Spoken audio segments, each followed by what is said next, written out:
Ayan, so papakita po natin sa inyo ang pagputol ng mga rebar natin, yung deform bar natin para gawing art matting ng ating concrete post. Ayan. Ayan. So ganyan lang tayo magputol ng ano natin, concrete mga rebar natin. Okay? So mabilis lang. Kasi ang gamit natin dito na bar cutter, ano siya, 22 mm pababa. Malaki, mahal nga lang siya. May kamahalan nga siya. Pero tingnan niyo ang pagputol. Ayan, napakasimple lang.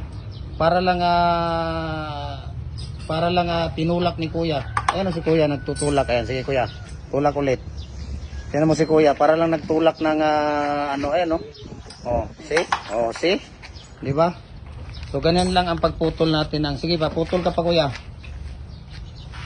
Putol ka pa para maabot ng ano, ayan. Sa sino pang hindi follow ng Facebook page natin, follow na po kayo. Jim Hardware ang Kukulamber Balulang branch, Jim Hardware ang Kukulamber Kanituan branch, Jim Hardware ang Kukulamber Tambo Magasandig branch, at saka Jim Hardware Concrete Products Kanituan branch, at saka sa ating personal Facebook account Felix Tan Pagikan Jr., at saka sa ating YouTube channel Felix Tan Pagikan Jr., at saka sa ating Instagram account Felix_Pagikan 2000. Kaya maraming salamat at subscribe and follow na po kayo para updated kayo sa mga bagong video natin. Ayan, thank you.